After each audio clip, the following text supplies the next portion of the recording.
आइए,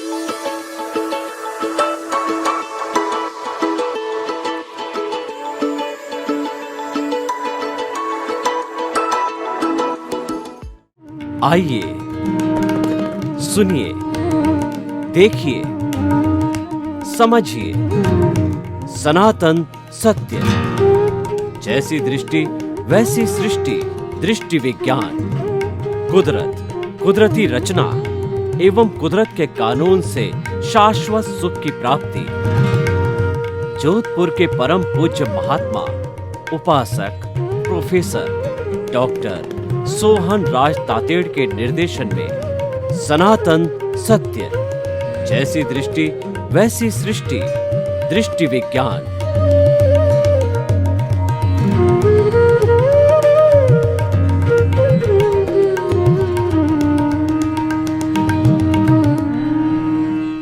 भाई और बहनों, मातृशक्ति को नमन। आज का हमारा अति उत्तम अति सुंदर विषय है सफल जीवन के सूत्र, सफलता के सूत्र। यानी कि हम इस जीवन में सफल कैसे हों। हर व्यक्ति सफल होना चाहता है। आज का युग प्राइवेटाइजेशन, लिबरलाइजेशन और जो है वो प्राइवेटाइजेशन, लिबरलाइजेशन, ग्लोबलाइजेशन का युग है। हर व्यक्ति चाहता है कि मैं दुनिया का नंबर 1 व्यक्ति बनूं, सबसे आगे रखूं। क्यों चाहता है? कि हमारे सामने जो ग्लोबल बाबा आ गए हैं, गूगल बाबा आ गए हैं। गूगल में डालें तो मेरी ख्याल से विश्व की ऐसी कोई वस्तु या व्यक्ति या विषय नहीं है जो बाकी रह जाता। अभी तो गूगल के अंदर आप वॉइस से बोलो तो भी उसका विवरण निकल जाता है। इतनी विज्ञान ने जो है तरक्की की है। तो इस तरक्की के युग में कंपटीशन बढ़ा है, प्रतिस्पर्धा बढ़ी है और हर इंसान चाहता है कि मुझे सफलता मिले। ये तो हमारा लक्ष्य होना भी चाहिए। सफलता का लक्ष्य होना चाहिए। जब हमने जीवन प्राप्त किया है तो जीवन को जो है सिस्टमेटिक जीना चाहिए, अच्छे तरीके से जीना चाहिए, सफल जीना चाहिए। तो उस सफलता के जीवन को जीने के लिए क्या सूत्र होने चाहिए, वो सूत्र मैं आपको बताना चाहता हूँ। तो वैसे तो कई सूत्र हो सकते हैं, लेकिन मैंने 5 सूत्र मुख्य लिए हैं। वो कॉमन है, वो व्यवहार जगत में लागू करें तो भी आपको सफलता मिलेगी। कोई व्यक्ति सफल मानव जीवन जीना चाहता है, सफल धार्मिक जीवन जीना चाहता है या सफल मुक्ति का मार्ग प्राप्त करना चाहता है, आत्म धर्म का पालन करना चाहता है, तो दोनों में वो कॉमन एप्लीकेशन होती है उनकी। तो वो हम सूत्र आपको जो है अध्यात्म विज्ञान की दृष्टि से, व्यवहार जगत और निश्चय जगत की दृष्टि से बताने की कोशिश करेंगे। पहला है भावक क्रिया। देखिए कि हमारा जो कुछ भी लाइव पार्ट होता है वो भावों के द्वारा है। भाव भीतर की शक्ति है, भाव आत्मा की शक्ति है और विचार जो है वो हमारे उदय और प्रारब्ध की शक्ति है। जैसे भाव होते हैं वैसे विचार बनते हैं, जैसा विचार होता है वैसा आचार होता है, जैसा आचार होता है वैसा व्यवहार होता है, जैसा व्यवहार होता है वैसा व्यक्तित्व होता है, जैसा व्यक्तित्व होता है उसकी वैसी पहचान होती है। तो भाइयों बहनों, उद्गम प्लेस जो है वो भाव है, गंगोत्री है वो भाव है। गंगा पूरे भारत में बहती बहती वह जो है बंगाल की खाड़ी कहिए, अरब सागर कहिए, हिंद महासागर में कहिए, ये सागर में जाके गिरती है। उद्गम स्तर शिवजी की जटा हरिद्वार है, वो हमारा वहाँ से जो है ये गंगा प्रारंभ हुई है। और गंगा को लाने वाले जो है भागीरथ मुनि थे, भगवान राम के वंशज थे। उन्होंने तपस्या करी शिव जी की और तपस्या से वर मांगा कि आप गंगा को बहाइए, और क्योंकि पाप बहुत बढ़ गया है, वो पापियों का पाप धोती धोती समुद्र में विसर्जित हो। शिव जी ने प्रसन्न होकर के अपनी जटा से गंगा को निकाला। हरिद्वार से, बद्रीनाथ से जो है वो प्रारंभ हुई और पूरे कन्याकुमारी तक जाती है, अरब सागर में गिरती है, बंगाल की खाड़ी में गिरती है। हमारे भारत की सबसे बड़ी नदी गंगा है, उसको माँ कहा जाता है। वो पवित्र होती है और ऐसा कहा जाता है कि गंगा स्नान करने से शुद्ध व्यक्ति को मुक्ति का मार्ग मिलता है, और व्यक्ति जब गुजर जाता है तो उसके फूल यानी उसकी हड्डियों को गंगा में प्रवाहित किया जाता है, ताकि उसका अगला जन्म उसको सद्गति मिले। तो भाई और बहनों, भाव, हम चले थे उद्गम स्थल से, तो वो भाव है, वह हमारा भाव शुद्धि से भाव शुद्धि होती है। भाव सुधारो भाव सुधरेगा, भाव बिगाड़ो भाव बिगड़ेगा। उससे बना भावक क्रिया, इसको हम व्यवहार जगत और निश्चय जगत दोनों में लागू करते हैं। भावक क्रिया एक साधना है। भावक क्रिया करने वाला हमेशा वर्तमान में जीता है। जो व्यक्ति केवल वर्तमान में जीता है, वह कुदरती रचना देखता है, वह संभाव में रहता है, और हमेशा जो है संभाव में रहने वाला कहिए, भावक क्रिया करने वाला कहिए, उसके नए कर्मों का बंध नहीं होता है, और पुराने कर्म जो है झड़ने लग जाते हैं, कर्मों की निर्जरा होने जाती है। ये तो हमारा निश्चय जगत है।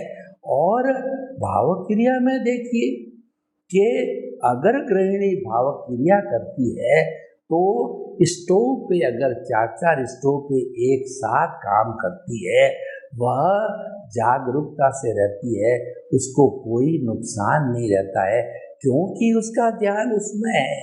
इसीलिए कहा गया है, पढ़ाई के समय पढ़ाई, सोने के समय सोना, सोचने के समय में केवल सोचना, बोलने के समय में ध्यान बोलने में रहना, ड्राइविंग करते समय ध्यान ड्राइविंग रहना, प्रवचन करते समय ध्यान प्रवचन में रहना, पढ़ाते समय ध्यान पढ़ने के अंदर रहना, व्यापार करते समय भाव जो है, विचार जो सारा वो आपका ग्राहक और बिजनेस में रहना। इस तरीके से भावक क्रिया है। जिस समय जो कार्य करो उसके अंदर मग्न हो जाओ, उसमें लीन हो जाओ, वो भाविक क्रिया है। वही मेडिटेशन है। मेडिटेशन में हम क्या करते हैं? मेडिटेशन 2 तरह होते हैं, सालंबन ध्यान और निरालंबन ध्यान। सालंबन ध्यान में हमारे ज्योति केंद्र पर कहिए या हमारे दर्शन केंद्र आज्ञा चक्र पर कहिए, वहाँ पे हमारे इष्ट का, प्रभु का, भगवान का जो है कोई भी चित्र लगा करके और उस पर हम केंद्रित हो जाते हैं, ध्यान को वहाँ केंद्रित करते हैं। वो भावक क्रिया है। आपने कभी देखा होगा प्रिज्म होता है, आपने प्रयोग भी किया होगा। उस जो आपने प्राइमरी मिडिल स्कूल के अंदर उस प्रिज्म को सूर्य की किरणों के साथ में रखा, तो सूर्य की किरणें परावर्तित होकर के दूसरी तरफ, उसके ट्रायंगल के दूसरी तरफ निकलती है। वहाँ पे वो एक बिंदु से निकलती है। उस बिंदु के पैरेलल में अगर कागज के टुकड़े को लगा दिया जाए तो वो कागज का टुकड़े में अग्नि पैदा होती है, वो जलने लग जाता है, क्योंकि सब एक जगह केंद्रित हो गया। सूर्य की किरणें एक जगह केंद्रित होने से ऊर्जा पैदा हो गई। जब हम भावक क्रिया करते हैं व्यवहार जगत में, तो उसमें तल्लीन हो जाते हैं, और निश्चय जगत में करते हैं तो हम प्रभु में लीन हो जाते हैं। मैं शुद्ध आत्मा हूँ, हमारा ध्यान शुद्ध आत्मा में रहता है। और भाविक क्रिया की पराकाष्ठा देखो कि जब शुद्ध आत्मा में आप लीन रह करके उस जागृति में रहते हो कि मन वचन काया से मुक्त है समय, शुद्ध आत्मा हूँ, मैं शुद्ध आत्मा हूँ। 48 मिनट्स तक ये भावक क्रिया बराबर चलती रहे, आपका ध्यान इधर उधर न जाए, तो वह स्थिति जो है केवल दर्शन की प्राप्ति हो जाती।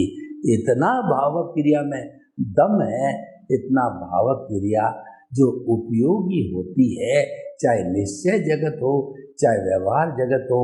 टीम के खिलाड़ी जहाँ पर इंटरनेशनल जो है क्रिकेट के खिलाड़ी खेल रहे होते हैं, जहाँ पर जो टीम भावक क्रिया करती है, बैटिंग वाला केवल बैटिंग में ध्यान देता है, तो वह जो है वो विजेता टीम हो जाती है। और इधर उधर ध्यान खिसक गया तो वह जो है आउट हो जाता है, और जो कहना चाहिए कि वह टीम है हार जाती है। तो भाई और बहनों, जो लोग सफल होते हैं दुनिया में, वो किसी न किसी रूप में भावक क्रिया अवश्य करते हैं।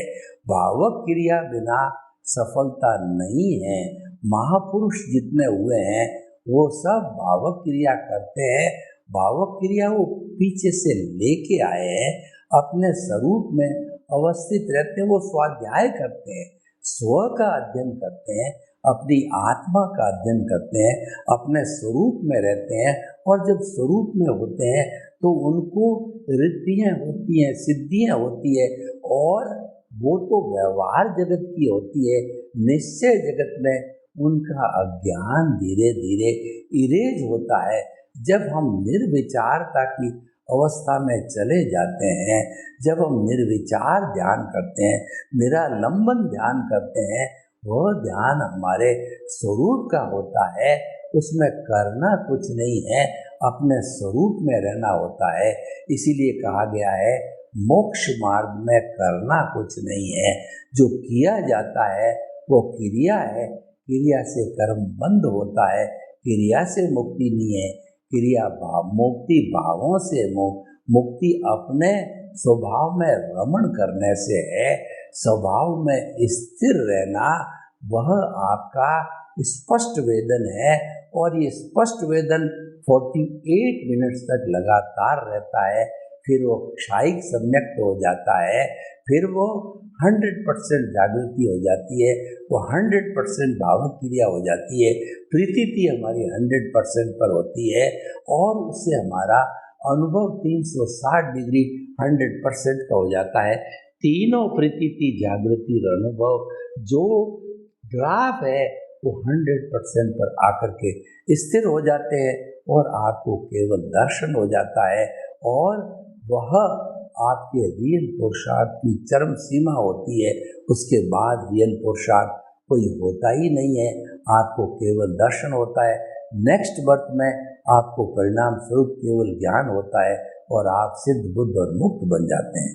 तो भाइयों और बहनों, ये हमारा भावक क्रिया का है। हमको अभी बहुत से जो है सूत्र लेने हैं, एक सूत्र में घंटों घंटों बात की जाती है। दूसरा है प्रतिक्रिया विरति। आज दुनिया में जितने झगड़े, टंटे, टकराव और कोर्ट केसेज है और आपकी पुलिस कार्रवाई है, वो सारा जो है टकराव से होता है, वो प्रतिक्रिया से होता है। किसी ने आपको गाली दे दी, आपने 2 दे दी, उसने 4 दे दी, जड़ दी, और दोनों गुत्थम गुत्था हो गए, हाथापाई हो गई, और जो है मामला पुलिस तक चला गया, मामला कोर्ट पर चला गया, और कोर्ट पे भी इतना लंबा गया कि जो है प्रेस्टीज पॉइंट बना दिया, मूंछ का सवाल बना दिया। दादा ने कोर्ट केस लगाया, पोता लड़ रहा है 10 साल, 20 साल, 30 साल। बताइए आपको क्या मिला? जब दोनों कैलकुलेशन करते हैं तो दोनों ही कहते हैं 100% लॉस का गेम था। तो इसका जो मूल बिंदु क्या था, इसका कॉज क्या था? वह कॉज था, अगर आप प्रतिक्रिया विरति करते, आप उस वक्त साइलेंट रहते 1 मिनट 2 मिनट, तो ऐसी स्थिति खड़ी नहीं होती। गुस्सा आता है, क्रोध आता है, वह 1 या 2 मिनट ही आता है। उस वक्त जो है आप गुस्से को रोक लीजिए, शांत रह जाइए, रुक जाइए, तो फिर टकराव नहीं बढ़ेगा। तो टकराव टालिए एक बहुत बड़ा सूत्र है और प्रतिक्रिया विरति ही उसका नाम है। आप जितनी जितनी प्रतिक्रिया को रोकोगे, क्योंकि आप जानते हो कि वह क्रिया क्यों हुई, वह उदय प्रारब्ध क्यों आया, कि मेरा कर्म फल है, मेरा ही किया हुआ है, मुझे ही भुगतना होगा, दूसरा उसमें कोई भागीदार नहीं होगा। जब मुझे ही भुगतना है, शांति से भुगतो, शांत रह के रहो, तो ऑटोमेटिकली वह जो है भुगत लिया जाएगा, वो आत्म प्रदेशों में भुगत लिया जाएगा। वो अपने आप विचारों को बाईपास करो। इसीलिए कहा गया है कि जितना उदय प्रारब्ध चलता है वो सब विचारों के माध्यम से होता है। तो जब हमारा टकराव की स्थिति आती है, प्रतिक्रिया की स्थिति आती है, तो हमारे विचार उग्र हो जाते हैं, क्योंकि हम उस जो है संयोग से जुड़ गए, उदय प्रारब्ध से जुड़ गए और हमने उनके विचारों को बाईपास किया, यानी कुदरती रचना देखा, यानी कि संभाव में रहे, तो प्रतिक्रिया विरति हो जाती है, वो हमारा टकराव टल जाता है और हम बहुत बड़ी दुर्घटना से, बहुत बड़े जो है वो कहना चाहिए प्रॉब्लम से बच जाते हैं। तीसरा है, पहला भावक क्रिया, दूसरा प्रतिक्रिया विरति और तीसरा मैत्री। देखिए बहुत सुंदर सूत्र है। भगवान महावीर ने कहा, अपना सच में से जा मैतिंग हुए सुकप है। तुम मुझे जानो चाहे नहीं जानो, चाहे मानो या नहीं मानो, परंतु अगर आप मुक्ति जाना चाहते हो तो रास्ता मैंने अख्तियार किया, जो मैंने मार्ग को अपनाया, आप उस मार्ग पर चलो तो आपको मुक्ति निश्चित है। वो मार्ग क्या है? कामे मी सब जीवे सब्बे जीवा खमंतु में मिट्टी में सब भुएसु वेरन मज्जनई केड़ई। 84 लाख जीवा योनि के बर्थ प्लेसेस के असंख्य अनंत प्राणियों जिनको मैंने कष्ट दिया, जो मेरे संपर्क में आया है, उन सबसे सरल हृदय से मैं क्षमा याचना करता हूँ। मैं उनको क्षमा करता हूँ, वे मुझे क्षमा करें। मेरा कोई वैरी नहीं है, कोई दुश्मन नहीं है, दुनिया में मेरे सब मित्र है। ऐसी भावना रखने से मैत्री होती है, अभय दान होता है। अभय दान का अर्थ होता है कि षट जीव निकाय को आप अभय दान दे दो कि जितनी मेरी शरीर की, मेरे परिवार की आवश्यकता है, वो उनका उपयोग करने के लिए आपको कष्ट दूंगा, उसके अतिरिक्त आपको कोई कष्ट नहीं दूंगा। पृथ्वी का है, अप का है, तेजस का है, वायु का है, वनस्पति का है, अप काय का, उसके बिना हमारा सांसारिक जीवन, ग्रस्त जीवन नहीं चल सकता है। आप उतना ही उपयोग करो इन षट जीव निकाय का जितनी आपकी आवश्यकता है, बाकी सबको आप अभय दान दे दो कि मेरी तरफ से आप मुक्त हो। मैं संकल्प पूर्वक आपकी हत्या नहीं करूँगा और जो कर रहा हूँ हिंसा, उसके लिए मैं आप सभी से क्षमा पाती हूँ। मिच्छामि दुक्कडम मिच्छामि दुक्कडम, मुझे क्षमा करो, क्षमा करो, क्षमा करो। तो ये मैत्री का भाव है। मैत्री का भाव कितना सुंदर है कि इस संसार के असंख्य अनंत प्राणी, 84 लाख जीवा योनि, बर्थ प्लेसेस के असंख्य अनंत प्राणी है। सामान्य दृष्टि में सभी परमात्मा विराजमान है। उस परमात्मा का निर्दोष दृष्टि से दर्शन कर उनको नमन करता हूँ, सभी को नमन करता हूँ। सभी भगवान है और सबके प्रति मैं शुद्ध भाव रखता हूँ। ये मैत्री का भाव है। बताइए, आप हर एक के प्रति अच्छी भावना रखोगे तो आपके प्रति कोई बुरी भावना नहीं रखेगा। आप किसी को जो है नमस्कार करते हो तो आपको कोई मुक्का नहीं दिखाएगा। आप किसी को आंख नहीं दिखा करके नम्रता रखोगे तो अगला भी झुक जाएगा। आप किसी को प्रणाम करोगे, माता को, पिता को, शत्रु के, तो वो आपका मित्र बन जाएगा। जो विनय है, ये शत्रु को मित्र बना देती है और बड़े से बड़े जो है कष्टों से अपने आप को उबार लेती है।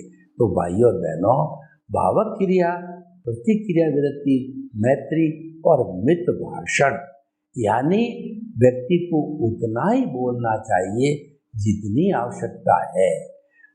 आवश्यकता से अधिक बोलने से झूठ निकलता है, वाचालता होती है।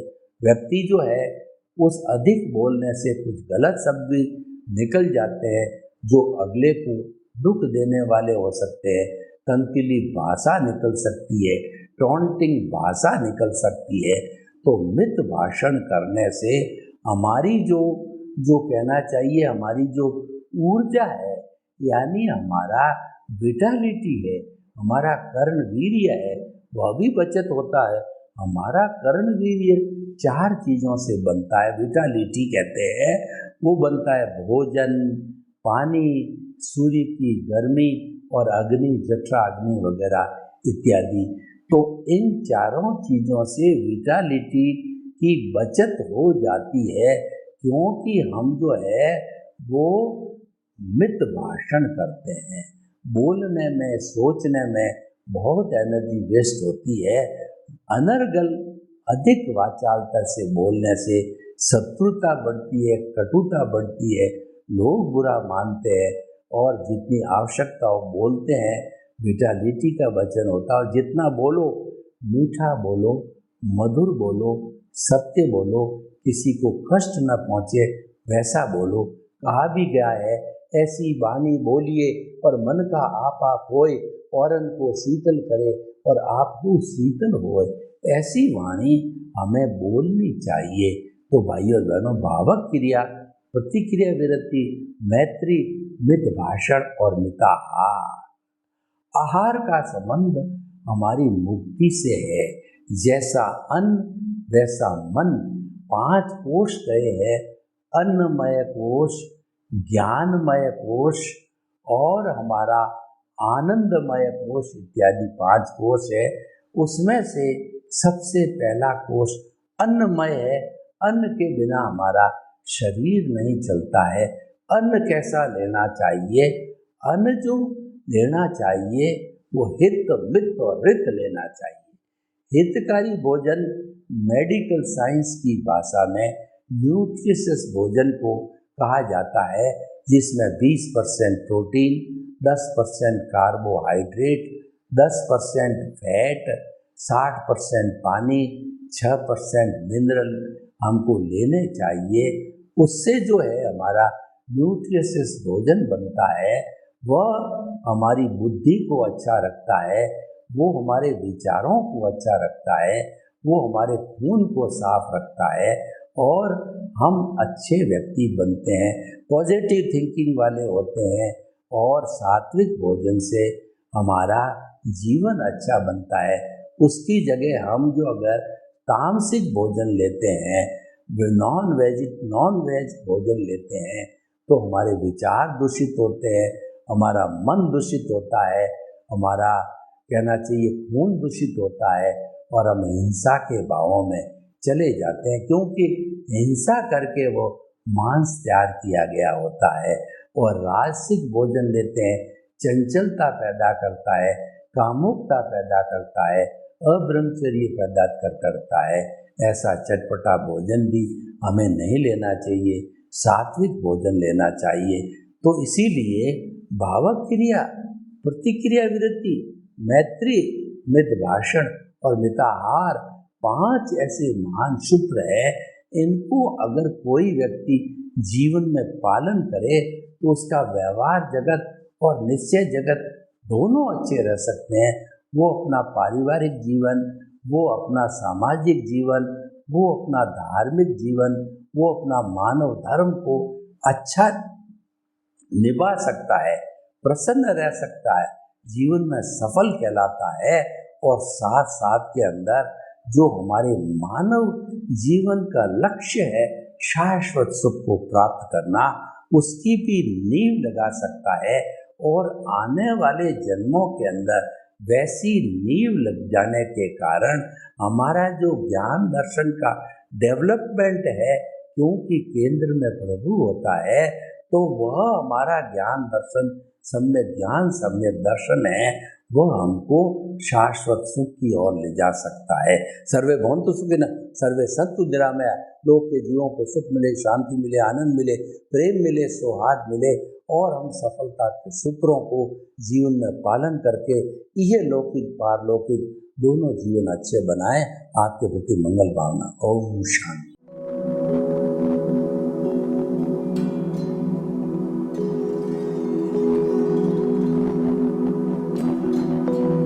एक ऐसा अंतर्राष्ट्रीय ख्याति प्राप्त मानव जो गुरु प्रेरणा से पिछले 20 वर्षों से वानप्रस्थ जीवन जीते हुए 24 घंटे मानवता की सेवा में संलग्न है।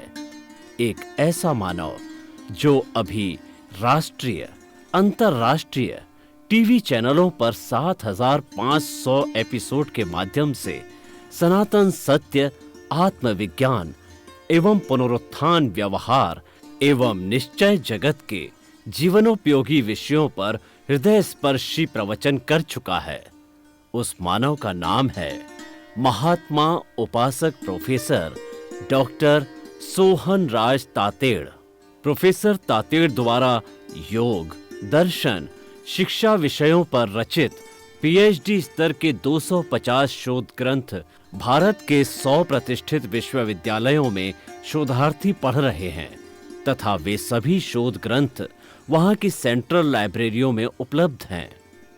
महात्मा सोहन राज ने अभी तक हजारों स्कूलों, कॉलेजों, विश्वविद्यालयों एवं संस्थाओं में सेमिनार, वर्कशॉप, कैंप लगाकर लाखों विद्यार्थियों को योग, दर्शन, शिक्षा का प्रशिक्षण देकर उन्हें सुसंस्कारित किया। डॉक्टर तातेड़ ने भारतीय संस्कृति उत्थान के 4000 से अधिक समसामयिक विषयों पर आर्टिकल लिखकर ऑनलाइन जर्नल, पत्रिकाओं, वेबसाइट्स पर प्रकाशित किया, जिसका उपयोग लाखों पाठक कर रहे हैं। उपासक तातेड़ के 5000 से अधिक आज का सुविचार, आज का शुभ संदेश, आज का मंगल भावना योग आदि चिंतन websites, Twitter, blogger, Facebook, YouTube माध्यमों से लाखों लोग अपना जीवन निर्माण कर रहे हैं। मानवता के मसीहा ऐसे महामानव महात्मा सोहन राज तातेड़ के प्रोफाइल को अभी तक विश्व के 20 लाख दर्शक यूट्यूब पर, 12 लाख गूगल पर एवं लाखों दर्शक फेसबुक, ब्लॉगर, ट्विटर और इंस्टाग्राम पर देख चुके हैं।